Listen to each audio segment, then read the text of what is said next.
Nyakwara moga juang jumani wuotho kela Kenyatta Road kamoro ni Juja. Odiochieng' ma kawuono wadwa wuoye kit pith mar hoho kata kihero capsicum. Gin kidienje adi ma bende in iwuon ing'eyo mag capsicum. Wadwa nanyisi ni odiochieng' ma kawuono achiel kuom gigo ma bende jopur sani osefwenyo ni miyo gi pesa kendo duoko mayot en kit pith mar hoho. Omiyo jumani an gi japur ma bende ni e bracket mar youth miluongo ni Kale Bochieng dhi nyisowa kit kidieny ma en owuon opidho.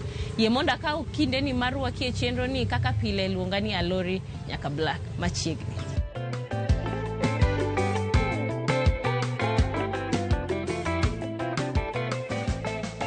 Hi, Alori. Wache? Aneno kilima kawuono. Alimi round radiwa. Keni koro malimbe na maradi. Omera. Manikech gigo mabende in godo ng'e. Koro momiyo nachaka pango safara wacho na bia limi. Karibu kendo wang'is jopiny gima wan go. Erokamano.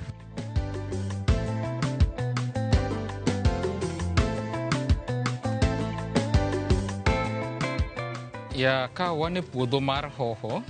To ka koro wan e stage mokwongo waluongo ni vegetative stage.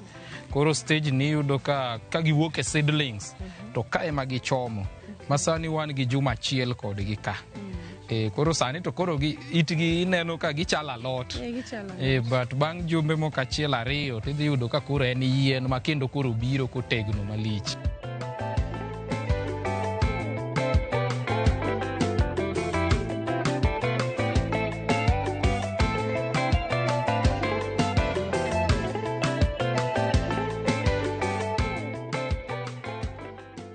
Okay, an iluonga ni Kale Bochieng Olale.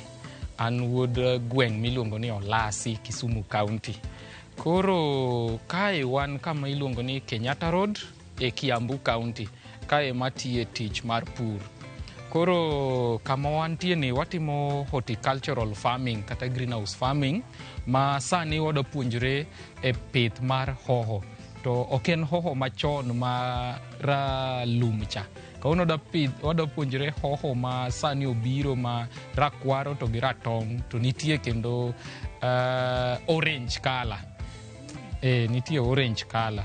Koro kawuono wada puonjre mar rakwaro gi ratong. Koro e greenhouse ma wantie ni wan e greenhouse mar size mar 8 by 24 meters. To e greenhouse ni wapidho hoho chakre seedlings 700 to seedlings 1000. Kaka kama wantie ni wan gi seedlings 800. Ni wuon, paro mane mano donjo ni mineno ni ber mondo ipidh capsicum kata hoho ni? Mokwongo wan nwase bedo ni koro okwatim pur manyachon kaka pidho bando, pidho ganda, mwadonje horticulture.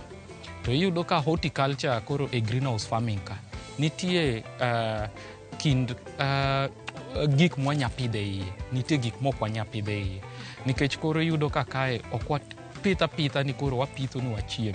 Wapitha ni mondo watimo ohala. Koro ineno gimoro ma kipidho to kitero e uso to en gi duoko maduong' moloyo gimoro mopogore. Kwa mfano yudo ka greenhouse kipidho gimoro kaka sikuma, yudo ka nueng'o mare ni piny. To onyalo tiye greenhouse kaka hoho. To hoho kipidhe greenhouse ma igole mitere e chiro, nueng'o mare ni malo. Koro yudo ka chutho ng'ata ma timo gimoro to gima ong'iyo en gima duoge mfuko. Koro an kana ng'iyo mfuko na to naneno ni gimoro kaka hoho to gi matin mopogore mapidho gi hoho gi. Naneno ka gikelo na pesa maber. To mane momiyo noketa ka makora pidho hoho. Erokamano ahinya. Kidienje adi mantie mag hoho to in iwuon ni yiero mane kata mane mineno ni dhi maber gi kuma intiere kae? Koro kidienje adek nitie e pith mar hoho ka. Nitie hoho maralum, nitie hoho ma ratong, nitie hoho marakwar. Kuom awacha adek go, mage mong'ere kabisa. Kopogore gi mago to kendo kidhi weddings, birthdays, tiyudo ka kendo nitie colors moko mopogore. Nitie hoho marachar, nitie hoho ma purple, nitie hoho ma orange. To mago sana gin gidhiga ndalo occasions, cause koro jok ma koro dwaro maua kala mang'eny. but sana sana michamo kendo madhi ahinya en maralum, marakwaro gi maratong. To koro kineno maralum sana sana en ipidhe ga e open field. En ipidhe oko, ng'enyne ok pidhe e greenhouse. To kata ka nitie mipidhe e greenhouse, return ne ni piny, cause en beche bet ni piny matin. Koro emomiyo an chagua mondo atim marakwar gi maratong ma yuto ne ni malo kendo iyudo ka odhi mang'eny e chiro. Koro gima dang' adwar mondo jopiny ong'e, hoho mora mora mipidho, obed ni en maralum miwachono, hoho kochiek moromo motegno to nyaka turn to color. Nyaka at the end of the day nyaka obed ni orakwaro kata oralum kata en color mane. Onge hoho maralum. Hoho maralum en hoho mora mora ma poko chiek kata poko tegno. Koro yudo ka hoho maralum ni joma tedo kode dwaro ga mildness mare cha. To kose chiek to bedo sweet. Koro mano ka ose lokore rakwaro kata ratong.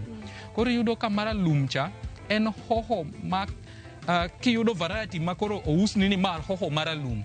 En hoho ma bo take long time mondo bed mature. Emomiyo iluonge ni green variety. It takes time before it turns to red. Green variety idhi pidho mondo igol hoho maralum. Obo miyi time maber mar harvesting kapok otan. To hoho mwapidho ni eno take short time for it to turn. Emomiyo ok inya use kaka green. Inya gole kaka green kawuono to kiny kitere chiro to chako lokore. Aito gima kendo dang' awachi, hoho kigolo hoho kapok otegno maralum no, beche bet ni piny matin. To koro kiweyo mochiek motegno molokore kala, tiyudo ka beche koro ni malo kata with the double price mare. Koro mana wacho ga ni wakulima gin gi enjoy the time of being patient. Ema koro mond girit mondo lokre no. Koro yudo ka value ne koro ni malo moingo maralum cha. To chutho mukulima nyalo uso hoho ka en maralum kata ka ochiek. Koro mano choice mar mukulima. Be seche moko luore bi kaka ofuku ni chal. Kiyudo kata kipidho moro ni tineno ka ofuku ni rach ahinya to ber gini inya gole kata ka pok otegno to pod yuda pesa. To kirito matin molokore tiyudo ka kendo yudo pesa maber moloyo kigole ka oralum.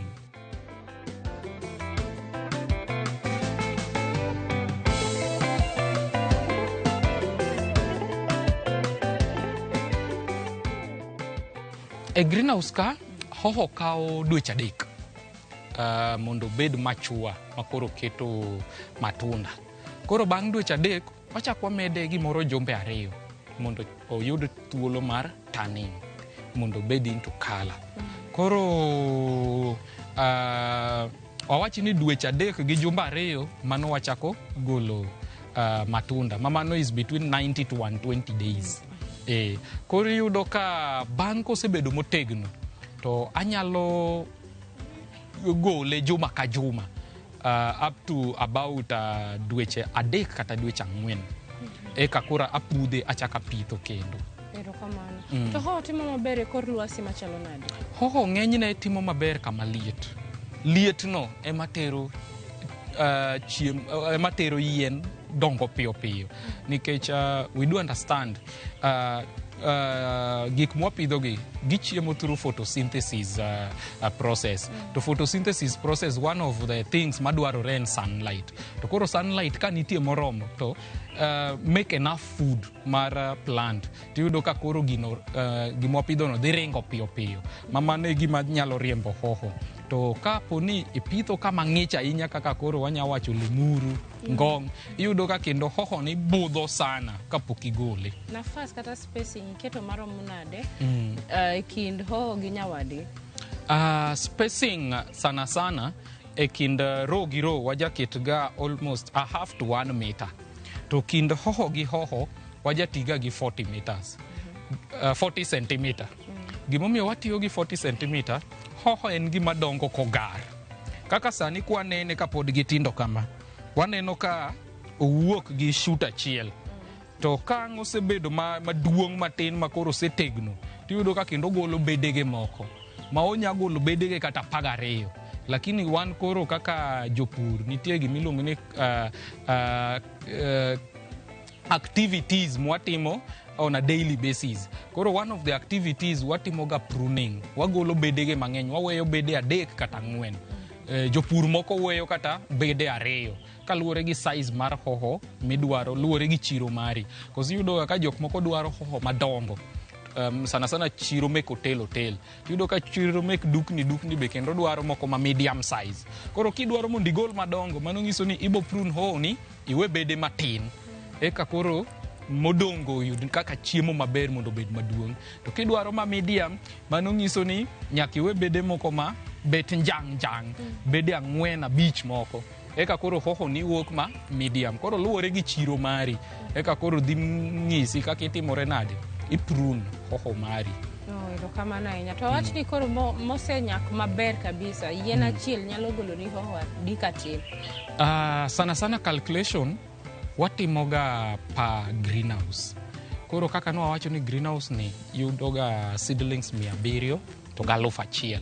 Koro yudo ka greenhouse ni harvest achiel nyalo golo ni kilo 300 kata 400. To kila achiel wauso gi siling. Ang'eni idwaro goyo kipenjo no ng'enyne. Ang'eni idwa ng'eni japur ni soyo pesa dika. To ok rach nikech koro isebiro wabo nyisi anyisa. Koro yudo ka kae kwa pidho seedlings 700 to 1,000 to yudo ka per harvest wagolo ga kilo 300 kata 400 kaluwore gi kaka quantity miketo. Koro 300 at the lower end per harvest.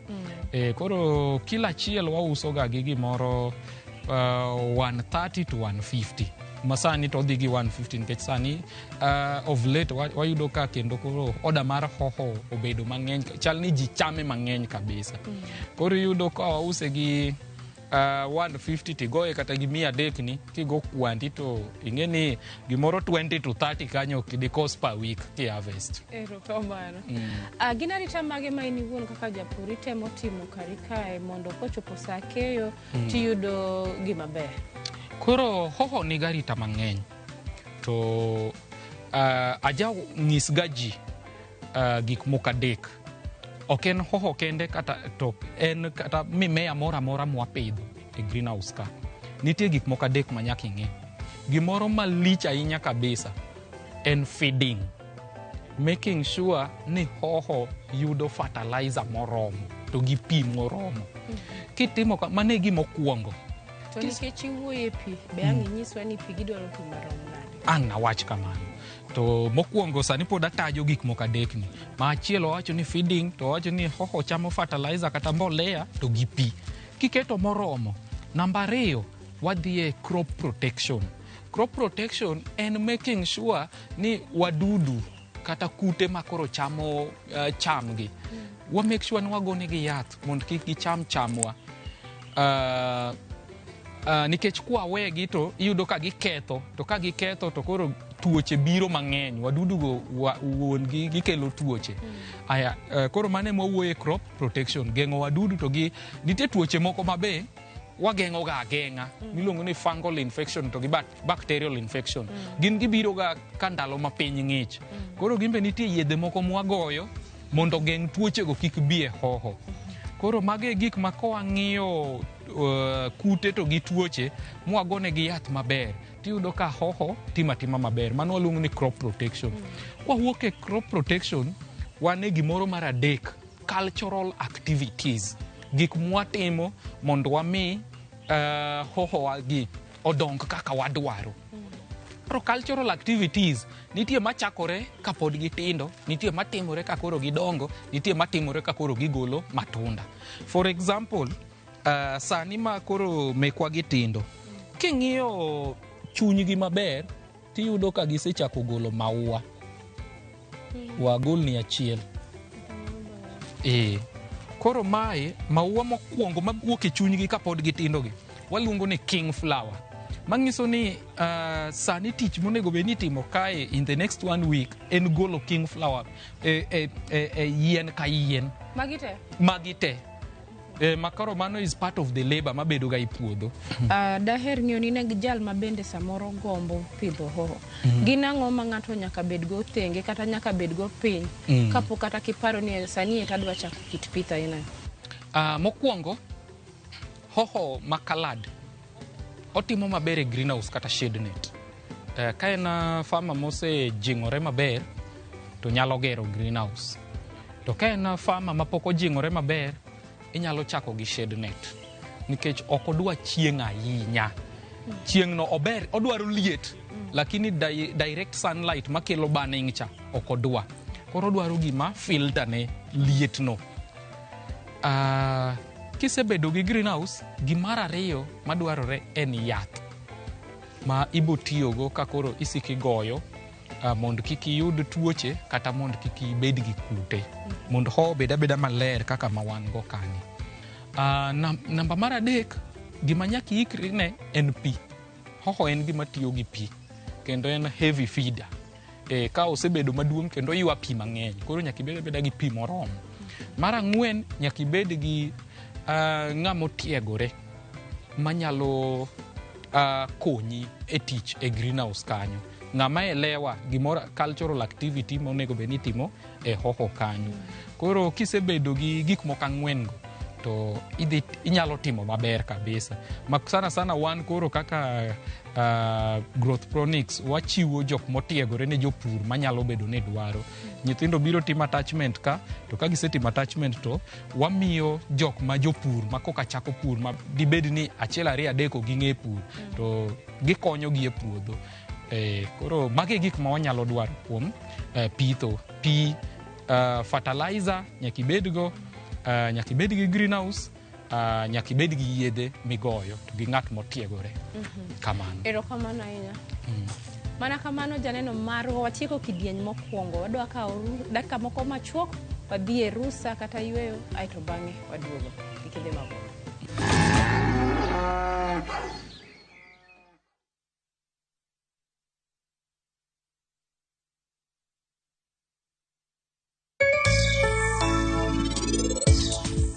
Sanju, pile ka wantie godi kumara achiel. Adwa ni wachna adier, kata kapo ni adiera no bro bedo malit. Iwinja?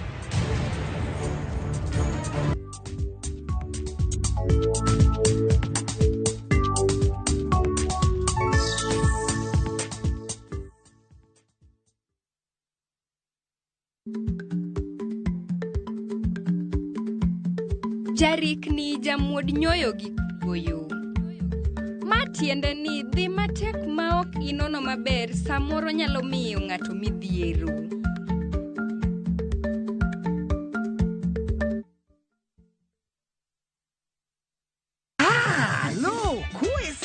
E gweng'ni, wach landore mapiyo moloyo ote mar pesa, kendo nyiero en chenro mar oganda. Chief ong'eyo wachno, kata jopeng' ong'eyo. Ka chieng' tich abich ochopo, waduto wachokore. Ok ne baraza, to ne nyarkochia. Nyakochia, gokoko.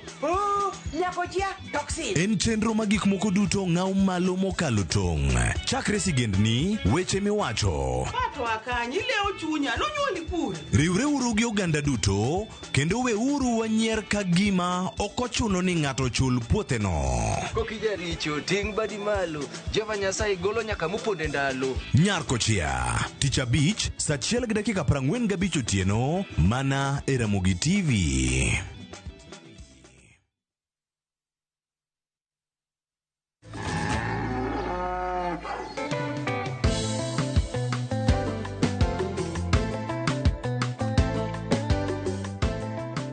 Machiegni janeno marwa e kidieny mar ariyo, ka be adwa napar ni odiochieng' ma kawuono anyonora Kenyatta Road. Odiochieng' ma kawuono wawuoye kit pith mar hoho kata kihero capsicum.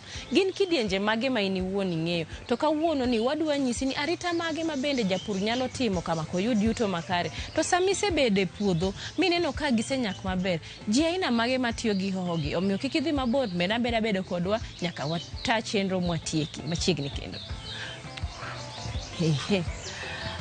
Caleb. greenhouse mokwongo cha ne wan gi hoho kata capsicum mane koka juma achiel do mosetieko juma achiel koro gisani e greenhouse mwabire ni aneno ka ma wan godo gi gisetegno gisenyak manyiso ni inyalo kata kawo gisani mi tergi e chiro mana dier koro greenhouse mwadonje ni en greenhouse ma sani wan e dwe mar 4 mangiso ni nose chopo dwe mar 3 moase harvest dwe achiel koro sani wan e dwe mar 2 mar harvesting to kinene maber tineno ka pod wan gi matunda mangiso ni pod wan gi dweche 2-3 moko ka pod wagole eka orum koro kae ka koro king'iyo wang' picha maber tiyudo ka koro in gi capsicum mosechiek to ka en makwar ineno ka en makwar ka en maratong bineno ka en maratong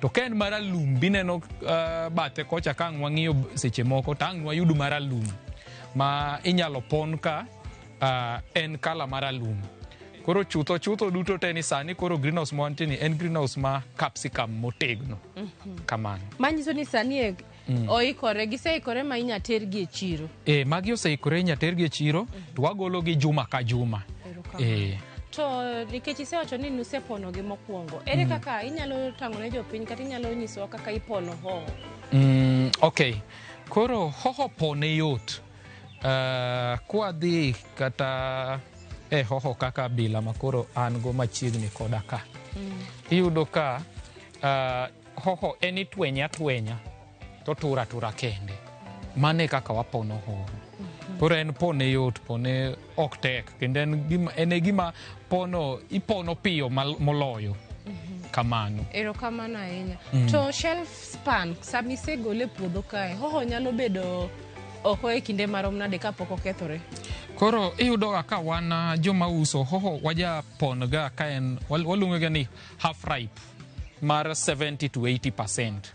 Koro iyudo ka kwase pone to omiyo wandalo machuok mwanyalo uso go hoho ni ma ng'enyne ojakaw ga kodhi ahinya to juma achiel nikech magi koro perishable vegetable o gibodh ahinya but wan wadwaga ni wause within 1 week eka ng'ama nyiewe be obede gi ndalo monyakane to mano ok ong'iso ni kinyiewo hoho to dhi topni e ot nitie kaka ikane ga kaka for example joma kene fridge onego bed ni hoho ni kikawe to irape gi film ng'eny joma uso watermelon tiyoga gi film no ekikete fridge nikech en gima kikete fridge tiyudo ka pote ni bedo mayom piyo aito chako tuch piyo to an ng'enyne an aheroga kane akana i room temperature ikawa to kin godheru moro kata karaya moro tinyakete aketa to onyalo bet for 1.5 week maber kabisa.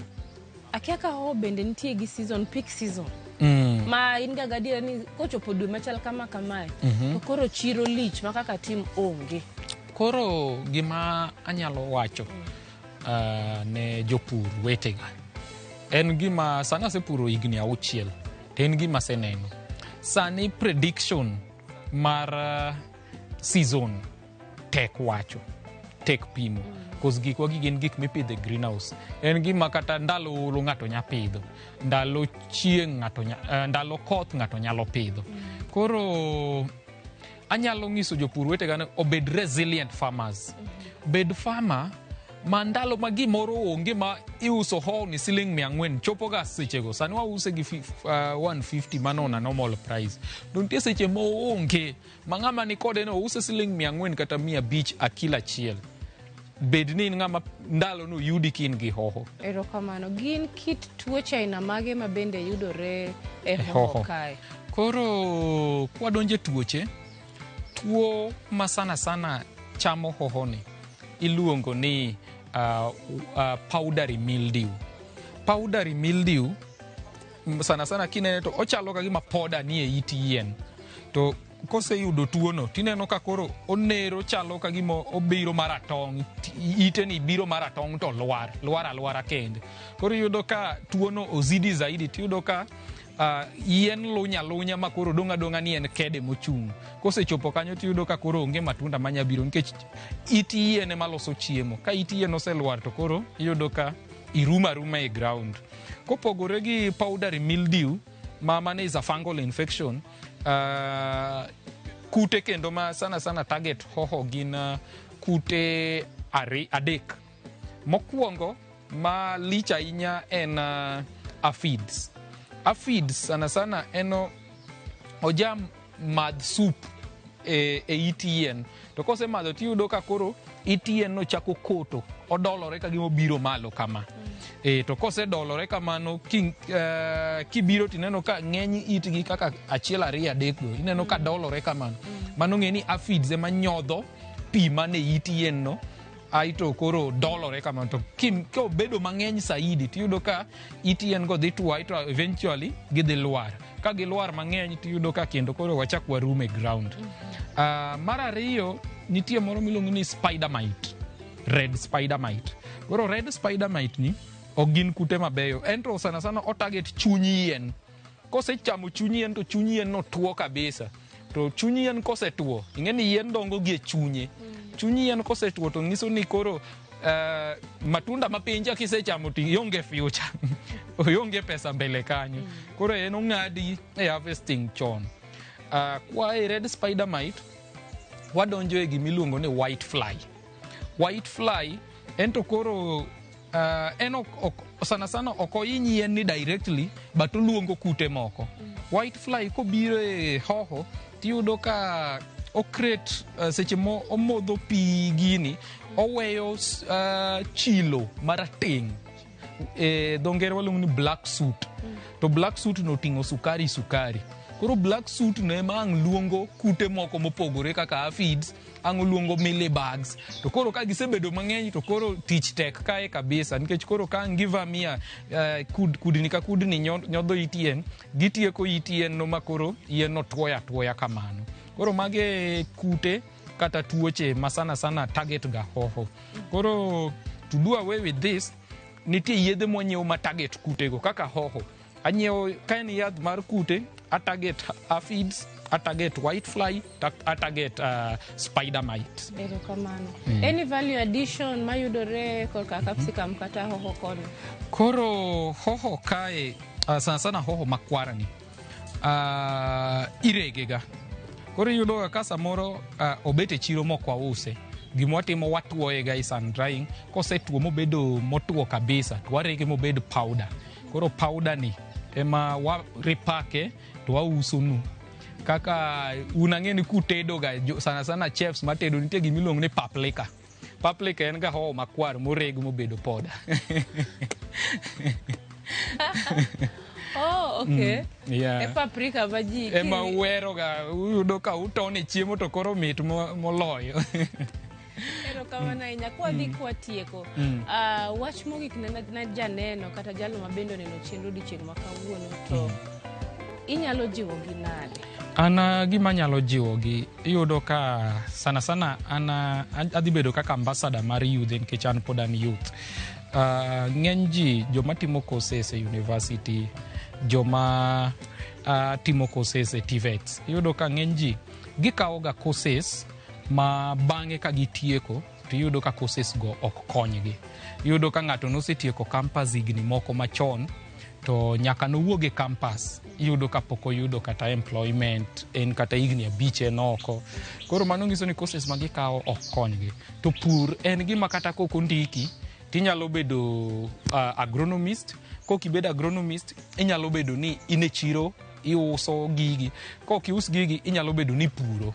Koro advice ni vijende ma pod tiegore gi embrace pur, gimany joma chal kawan mondo wamigi rieko mondo wante wamed loso chiemo e pacho ka kos chiemo mwaloso ni tin. Yudo ka mwatimo ni pod nitie capsicum moko mawuok Uganda, wuok kanye. Koro we wakuong warom mekwa gi kapok wagolo ma oko cha. To kapo ni ma nyalo miyowa pesa, dong wadonje wate.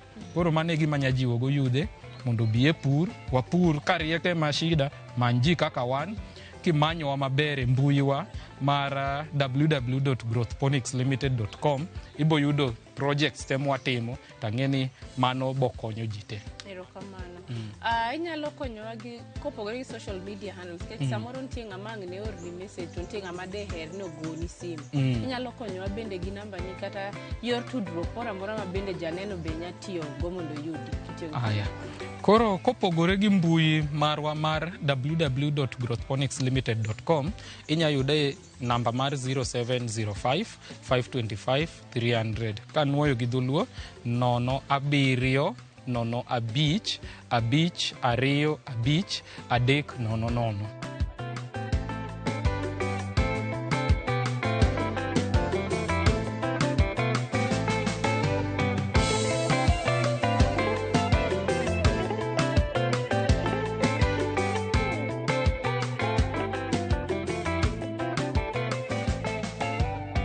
Nyako Ramogi Ajwang', kawuono ne wawuoye kit pith mar hoho kata kihero capsicum. Ka odiochieng' ma kawuono wawuoye kit hoho maratong', hoho mag green kata ralum gi hoho makwar. To thothne ji mang'eny kiaga ni paprika mabe mono ero tiyo godo ni thothne en mana hoho makwar moregi. In kaka japur to samoro diheri mondo wabi walimi. Inyalo oro nwa ote machuok kitiyo gi email marwa mar purgiohala@royalmedia.co.ke kata inyalo oro nwa ote machuok kitiyo gi SMS namba marwa ma en 23 Achiel kuom gigo bende madaher ni ng'e kuom hoho kata capsicum en niya. Bing'e ni piny China okaw namba 1 kuom kit pith mar hoho.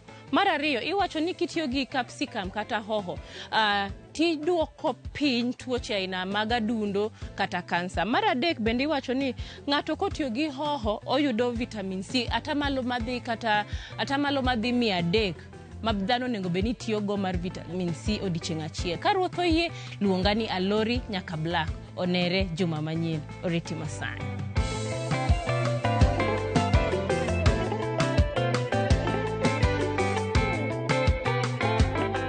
Mondo mine chenro ni kod mamoko mag pur gi ohala, donji e viewsasa.com